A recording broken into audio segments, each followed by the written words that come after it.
how much life insurance do you have? It's a pretty simple question, pretty straight question. More often than not, I get answers like, I don't have insurance. Or a more common answer I get is, I've been meaning to get around to it. Think about it. About 50% of the people have not gotten around to it. And they probably singing this song for too long.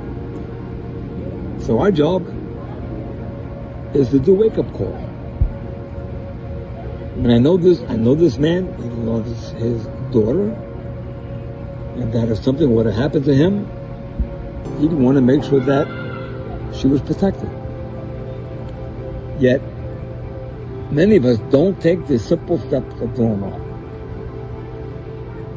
Making sure that most important things in your life are taken care of.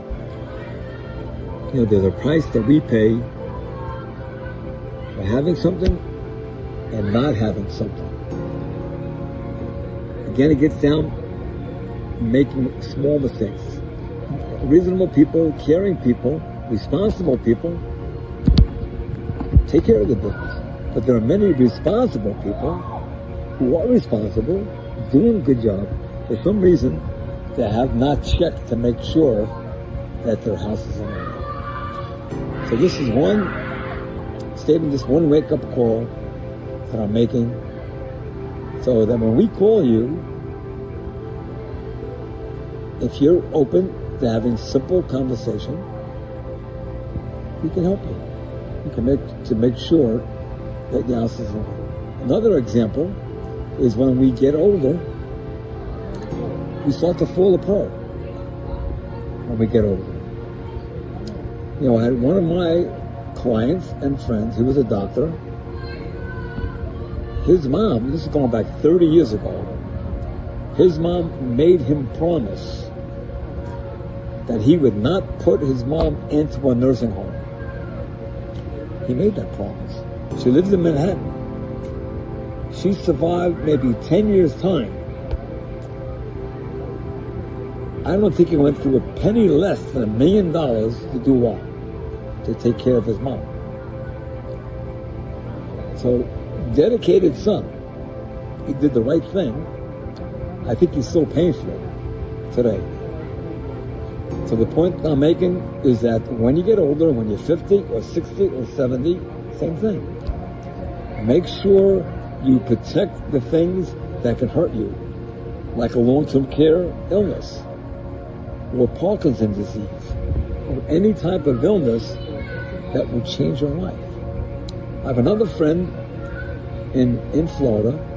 His wife left him 10 years ago. He hasn't gotten over that. He loved his wife, but she left him.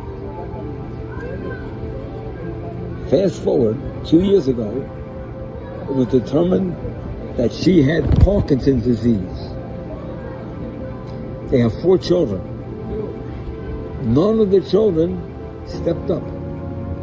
None of the children did what they should have done to take care of their mom. This mom was in a wheelchair. She couldn't talk, she couldn't eat, she couldn't go to the bathroom by herself. So what did this man do? This man, whose wife left him 10 years ago, got in his car, drove up to New Jersey, and took his wife home to Florida. I commend him for that.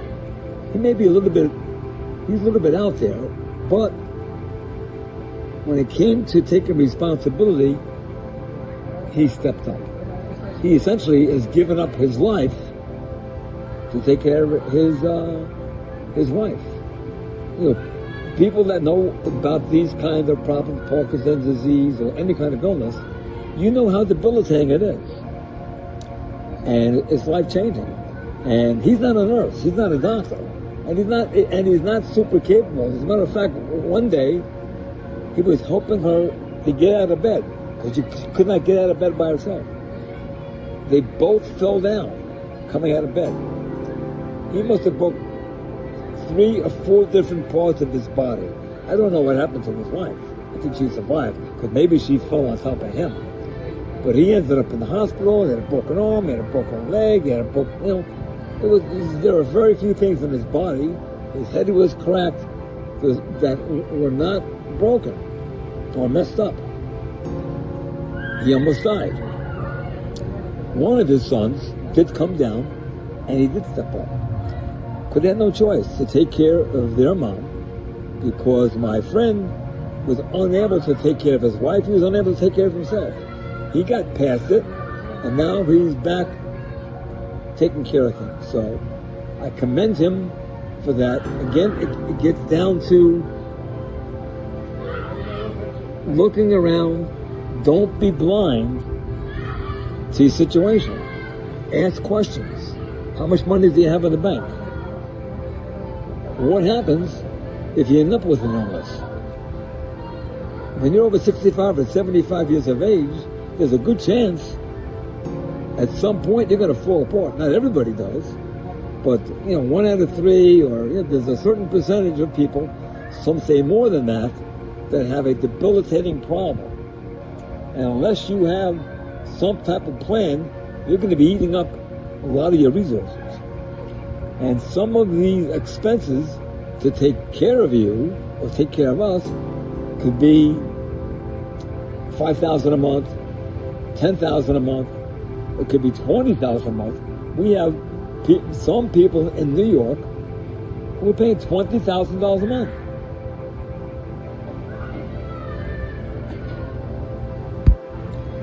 Over the years, I've had a number of stories of my clients who died. They were not supposed to die. They weren't planning on dying, but they died. It happens. It happens every day. Somebody dies that wasn't supposed to die. My dad, we had 5 children. My mom, my dad, he had 5 children. He died at the age of 44. I think he had a $1,500 policy. That's what he had.